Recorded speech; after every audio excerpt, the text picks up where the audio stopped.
Blythe here, helping multi-passionate creatives take leaps of faith, and of course that includes my own, supported by my wonderful bullet journal and writing, creating.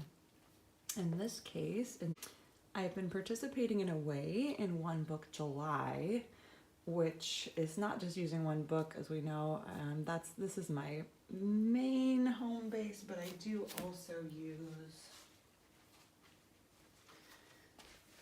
a little daily log journal, pocket journal, that has a cover on it, and I'm happy with that. So I'm not going to reduce, I'm happy with it. I'm not going to arbitrarily reduce down to one book for the month, but I think that's a great challenge for people who have really complicated planning and creating and whatever sort of systems that have built up to sort of simplify. But for me, I like this setup, and that brings me to the close of July. And one of the pages that I will be filling, I guess not by the end of the month since it's July 31st in real time, but one of the pages that I'll be keeping in mind to fill as part of Mind the Gap, filling those gaps, July. Yes, so though I don't keep just one book of the year or even at a time, I have a seasonal book and also a daily book. I do sort of work in a, how does writer Carol, the bullet journal method, call it? Threading, I think, in a threaded way. So I'll do things sort of chronologically, and so you end up with sort of monthly pages and then weekly pages and then special events and projects along the way. That was a great example. And then occasionally gaps. So that's the focus of the One Book July this year. Each year has a different theme. Is Mind the Gap and looking for those gaps. So this is a book that actually spans from the spring into summer. And then we go back into the winter. Yeah, let's go backwards. That's fine. So in this book, I have lots of memory keeping. I had lots of planning. I took some notes on tango to fill in this page in between May events and June events. But I'll still be filling in this here to fill that gap. Sometimes I have a project or an important list that'll go in there, but in this case, maybe we'll take some more photos that I print out. Maybe we'll create a different kind of list. Maybe I'll add to this tango collection.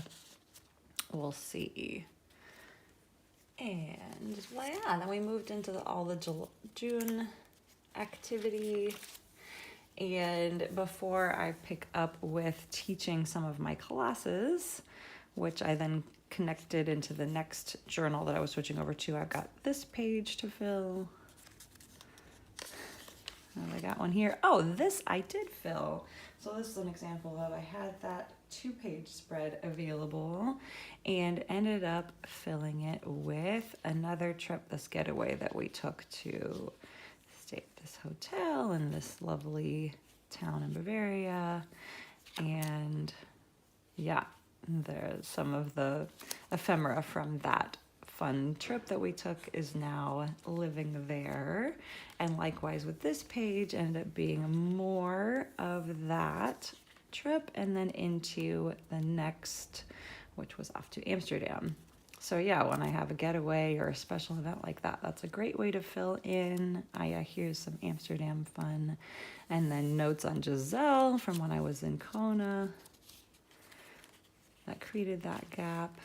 Some more Amsterdam fun. And there's another good example of one way that I might fill pages is recopying or writing out poetry, either that I have written or others. This poem is written by me, and quotes, decoration. Yeah, and so that filled almost all the gaps in there. And of course, I've got some sticky notes to show me where we're still filling in. This being the winter one that went from December into the new year. It looks like, oh great.